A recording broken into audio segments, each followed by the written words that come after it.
I'm really curious, honestly, if you fall into this category of why I think this way, and that is why is there so much hate? Why is there so much disrespect thrown towards LeBron James? And this is not just coming off of one event. This has really been going on for a long time. That I feel like recently has been exacerbated from The Last Dance, and even now, Paul Pierce made some comments yesterday that were very questionable. But it feels very trendy to claim that LeBron isn't that good, to claim he's not an all-time great, to claim that he wouldn't have played well during Michael Jordan's era in the 80s and the 90s, and he wouldn't have fit in with the physical play and the hand checking. Why is that so trendy? Like, I'm genuinely curious as to why there's so much hate, there's so much disrespect thrown towards his way, because he's an all-time great. We all know that, right? We are watching greatness as it happens. That was the great thing about Michael Jordan. You knew this was greatness. You knew there was nothing else like you ever seen before watching him play. I think The Last Dance did a great job of showing that. I mean, similarly, LeBron is that player now. I'm not doing a LeBron versus MJ debate here because that always ends negatively. There's always yelling and screaming, and there's no real answer. But I feel like ever since The Last Dance came about, these last 5 Sundays, there's been way more hate, way more shade thrown at LeBron James more than anything else. And this is where it really kind of hit home. I really noticed it just this past Sunday on SportsCenter watching with Scott Van Pelt after the finale of The Last Dance. And ESPN rolled out and was conducted a fan poll. And how they did it was they had a 17-question survey basically asking LeBron versus MJ in many different categories. So not just asking the blanket question, who's the better player, LeBron versus MJ. What they did is they broke it down to categories. Best offensive passer, best scorer, person you rely on to take the final shot, off the court impacts. It was all these different questions, again, 17 of them, that they had 615 fans participate in. And they broke it down and talked about the results on SportsCenter. Not surprisingly, not shockingly, MJ won all 17 categories. And really won all 17 categories going away almost. I mean, out of the 17, the closest voting was that Michael Jordan won 57% to 43% on who you trust to pass you the ball more. And that was the only, that was the closest voting. Again, Michael Jordan won with 57% of the voting. And I just feel like this poll, and it was talked about on SportsCenter after The Last Dance. It felt to me, at least, looking at these results and hearing the discussion, it felt like no matter what, the voting was going to be biased. Right? It's tough to kind of roll out this documentary praising and claiming how great Michael Jordan is, which I'm not taking anything away from. I'm not trying to get into that debate. But it feels like they rolled this out timing-wise to kind of basically capture people's emotions, getting involved with, oh man, he's the best ever, it's not even close. And I feel like the voting tried as much as possible to push LeBron away and try to almost diminish his greatness. And there's a few categories that are thrown out there that I really felt LeBron should have won or been close to, and it wasn't even close. And it almost felt like no matter what the question was, they were going to pit themselves, against LeBron James, try to knock him down as much as possible and try to hype up Michael Jordan. Basically, everything that Michael Jordan does, when you compare him to LeBron James, it's better. No matter what the category, no matter what question you ask, people are going to say Michael Jordan is better. And there's 2 questions that I really want to pick out here to kind of show this. And again, I'm trying to figure out why there's such a bias, why there is just this passion and this vitriol against LeBron James for no reason. And so one of the questions in one of the categories was, who had the more positive impact off the court, Michael Jordan or LeBron James? Michael Jordan, again, I told you, he won every category. He won this one. But what I'm confused about is, to me at least, maybe I'm taking the question wrong, but to me, positive impact off the court means what have you done charity-wise? What have you done to help your community? What have you done to help those less fortunate than you? I mean, Michael Jordan, in the documentary, in The Last Dance, was criticized by Barack Obama and by others for not taking a stand politically, for really, only caring about the money. I mean, the Republicans buy shoes too. That was, really, that comment and quote was blown up. But, you had, it was the governor race in North Carolina that Michael Jordan didn't speak out on. You had other issues, other social issues that Michael Jordan just didn't get himself into, which is fine. I'm not saying you have to do it. As a player, you don't have to talk about stuff you aren't aware of. So I respect Michael Jordan for not talking about it, because if you don't know what you're talking about, Owen can get you in trouble. But when you look at what LeBron has done, and he has spoken out against social justice issues. He had that fight with the shut up and dribble comment from Fox News that he pushed back on. And he's spoken up, whether it's in press conferences, whether it's on social media. of the injustice going on in America, and he's spoken about it. He also created the I Promise School, elementary school in Akron that pays for tuition for elementary school kids and then promises a full scholarship to the University of Akron. So in his hometown where he grew up, in Akron, Ohio, he created an elementary school where the tuition is free, and he gave those kids a path to go to college for free by promising all these students scholarships to the university. So to me, I look at a positive impact off the court. I'm not looking at Gatorade commercials, movies, shoe sales. I'm looking at what he has done to help the community around him, what he has done to help those less fortunate. Again, Michael Jordan has donated to many charitable causes. I'm not trying to knock him. I'm not saying he's selfish or greedy or that he hasn't really helped those around him. He has. But I would say LeBron has definitely had a more positive impact off the court. So I don't get that because I feel like, again, it was one of those questions where you could have asked, who has the better, which player, I'm trying to think of a question here, what I can do. Who has the better beard? LeBron James or Michael Jordan? One of them didn't have a beard, but people would still vote Michael Jordan. Just because it's Michael Jordan versus LeBron. No matter what the question is, I'm going Michael Jordan's side. And I feel like that biased voting was taken here in this question. And the other question also that was just egregious was that one of the questions was, who is the better passer? Michael Jordan won. But again, I feel like people just are trying their hardest to try to make LeBron not as great as he is, trying to really diminish all the accomplishments he has. People do realize LeBron James is one of the best passers of the basketball we've ever seen, right?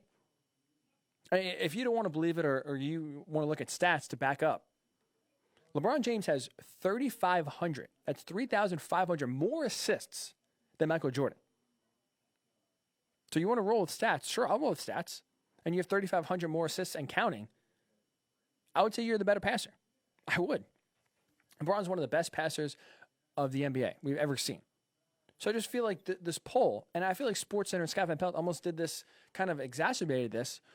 No matter what the category was, fans were choosing Michael Jordan. In the time where everyone is reminiscing, right? For those who are alive to see Michael Jordan play and remember his dominance and the Bulls' dominance, it was great to go down memory lane. It was great to see, a lot of footage you've never seen before. But so if anything, we all talked about this documentary really helped cement Michael Jordan, his legacy, and really, if anything, puffed him up. Right? Michael Jordan, before the documentary came out, and said he's worried that his public persona, his public perception is going to take a hit because people wouldn't understand how competitive he is, why his drive was what it was. And if anything, again, I feel like all these stories that, maybe we didn't know about or maybe painted Michael in a bad light before, the documentary covered it. And I feel like, if anything, we came out understanding and appreciating his greatness more.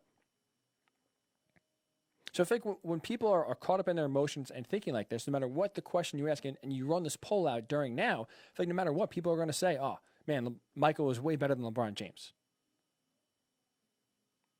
And then to add on to this, to keep piling on, to keep trying to knock LeBron down, Paul Pierce, Wednesday, an NBA account, and they did it like a Zoom discussion. And Paul Pierce listed his top 5 players of all time. And conveniently, he left LeBron James off the list. Michael Jordan, Kareem Abdul-Jabbar, Bill Russell, Magic Johnson, Kobe Bryant. And I'm just trying to understand why there is all of this hatred and why it's so in vogue to try to say LeBron James is already not a top 5 player, really is a top 2 player. And the main discussion is number 1, Michael Jordan or LeBron James. But to constantly disrespect this guy for what he's doing, at his age nonetheless, but what he's done throughout his entire career, doesn't make any sense to me. And you look statistically where LeBron James is right now. He's the only player in NBA history to be in the top 10 in total assists and total points. He's the only one. So he's passed the ball great at an elite level. He's scored at an elite level. He's the only player in NBA history to tally over 34,000 points, 9,000 rebounds, 9,000 assists. So he has a very well-rounded game that, again, he's an elite company with, where he does all 3 great, that no one else has been able to do. And he's 4,300 points behind Kareem Abdul-Jabbar for the scoring record. And I did some math. If he misses the playoffs, just plays 5 more regular seasons, plays all 82 games, he has to average 10 points a game. So barring injury, I think LeBron's going to get there and surpass Kareem and be the all-time leading scorer. So I'm just trying to figure out why the disrespect? Why are we trying to knock this guy down? Is it because he's playing in the now and we have like an anti-recency bias? We're trying our hardest not to reward those players playing now and instead try to look back and elevate those players that played in the 50s and the 60s and the 70s and the 80s and the 90s? Because you put LeBron in any era, he's dominating. I mean, the fact that people were trying to, we're watching the Last Dance episode when Michael kept falling, losing to the Pistons, and they kept talking about, oh man, the bad boy Pistons, look how much they beat up Michael. LeBron would never succeed in this league when, you go to hard to the rim, you get knocked down, and no fouls are called. I mean, LeBron James is 6'9". He would crush Bill Laimbeer if he drove to the lane. The guy's a machine. That's what makes him so impressive. He's a guy who's built as a power forward that he's a robot. He can handle the ball. He can drive to the hole. He can play center if you need to in small ball situations. He can play anywhere on the court. He can shoot anywhere on the court. And speaking of shooting, this is a guy who's only improved as his career went on. Shouldn't we also applaud that and appreciate that an all-time great only kept improving as he's gotten older? Look at, he came into the league. He shot 41% his rookie year. And that was a big knock on LeBron James. He couldn't get a jump shot. He couldn't shoot from three. He couldn't hit a jumper. He struggled to hit his field goal percentage when it wasn't a layup or wasn't a drive to the lane. Guess what? He's up to 49% this year. He shot 51% from the field last year. And from three, he was 29% from deep his rookie year. Now he's up to almost 35% this season. So this is a guy that, after working his craft, got better as it goes on. And we've seen the progression from him. From when he first started in Cleveland, where he can only really drive to the lane, couldn't shoot it, couldn't hit a jumper. That was the big critique. And he continues to work on his game, continues to increase the clutch factor, taking shots late, making those shots, expanding his game, going from three, shooting that, knocking down the three-point ball. I'm just so confused personally why everyone is trying to diminish his accomplishments. We're all like, why it's in vogue to try to knock LeBron James. Even some of my friends, I'll be talking to them during the, recently, and it's, oh, LeBron's such a wuss. He's not that good. This obviously cements why Michael Jordan is the greatest. I'm not trying to say that Michael Jordan is not or knock down what Michael Jordan is doing. Can we actually just please appreciate what we're watching from this superstar that in 20 years, if he has a similar documentary, we're going to all have regret, like, oh man, this guy was so much better than we really thought. We got to really give him credit. That's what's going to happen. Revisionist history, it's going to go back, and all of a sudden, everyone the last 20 years from now is going to be like, oh man, see, I knew LeBron was so good. The question, he definitely is right there with MJ. Maybe even by the time that we see all his, accomplishments and all his stats, he might be even better than MJ. So I'm just curious of the disrespect, to be honest, and I would just love to know why. If you do have any comments, we'll finish up here on the Worldwide Sports Radio Network. Nick chimes in. I made the example before of even if you asked who the greatest beard was, LeBron or Michael Jordan, and Jordan didn't have a beard, so by default you should vote LeBron James. Nick writes in, LeBron's beard is terrible, so I'd vote Jordan on that too. Well, there you go, folks. I guess LeBron, when it's compared to MJ, can't win any category. Beth writes in, LeBron, he's amazing off the court with the school and other philanthropy. I mean, Beth's right. I mean, he has done so much great work, which is why, again, I just feel like in that category, people are trying their best just to knock him, and I don't get why. And it's gonna, what's gonna happen in 20 years when he retires, and again, statistically, he's either the best player we've ever seen or right up there.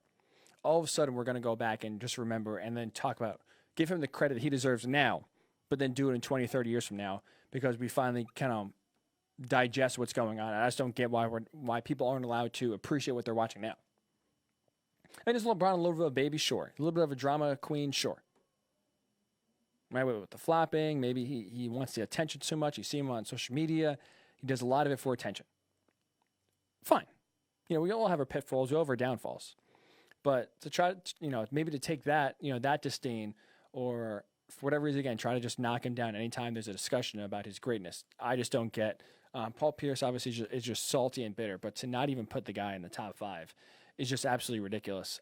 So it was just one of those things that I noticed, especially over the last few weeks as this documentary is going on, that anytime, Michael Jordan accomplished something, the next retort would be, oh man, LeBron would never hold his team as accountable. LeBron would never make it, through the bad boy Pistons or stuff like that. It's just, I want to get that off my chest and ask a serious question of why there's so much hate.